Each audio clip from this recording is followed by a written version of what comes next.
मेंढक और बैल की कहानी। एक मेंढक अपने 3 बच्चों के साथ जंगल में नदी किनारे रहता था। उन चारों की दुनिया जंगल और नदी तक ही सीमित थी। बाहरी दुनिया से उनका कोई वास्ता नहीं था। खाते पीते बड़े आराम और मजे से उनका जीवन कट रहा था। मेंढक हृष्टपुष्ट था। उसके बच्चों के लिए वह दुनिया का सबसे विशालकाय जीव था। वह रोज उन्हें अपनी बहादुरी के किस्से सुनाता और उनकी प्रशंसा पाकर फूला नहीं समाता था। एक दिन मेंढक के तीनों बच्चे घूमते घूमते जंगल के पास स्थित एक गांव में पहुंच गए। वहां उनकी दृष्टि एक खेत में चरते हुए बैल पर पड़ी।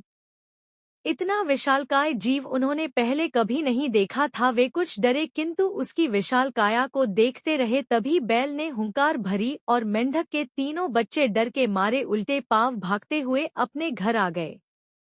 बच्चों को डरा हुआ देखकर जब मेंढक ने कारण पूछा तो उन्होंने विस्तारपूर्वक बैल के बारे में बता दिया। इतना बड़ा जीव हमने आज से पहले कभी नहीं देखा।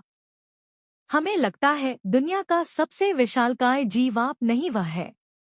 अपने बच्चों की बात सुनकर मेंढक को बुरा लगा। उसने पूछा, वह जीव दिखने में कैसा था? उसके 4 बड़े बड़े पैर थे, एक लंबी सी पूंछ थी, 2 नुकीले सींग थे। शरीर तो इतना बड़ा कि आपका शरीर उसके सामने कुछ भी नहीं। बच्चे बोले। यह सुनकर मेंढक के अहंकार को जबरदस्त ठेस पहुंची। उसने जोर के सांस खींची और हवा भरकर अपना शरीर फुला लिया। फिर बच्चों से पूछा, क्या वह इतना बड़ा था?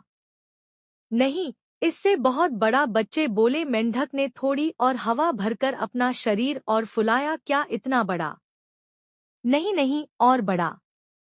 मेंढक ने जंगल के बाहर कभी कदम ही नहीं रखा था। उसे बैल के आकार का अनुमान ही नहीं था, किंतु उसने मानो जिद पकड़ ली थी कि अपने बच्चों के सामने स्वयं को नीचा नहीं दिखाना है। वह जोर से सांस खींचकर ढेर सारी हवा अपने शरीर में भरने लगा। उसका छोटा सा शरीर गेंद के समान गोल हो गया, किंतु इतने पर भी वह नहीं रुका।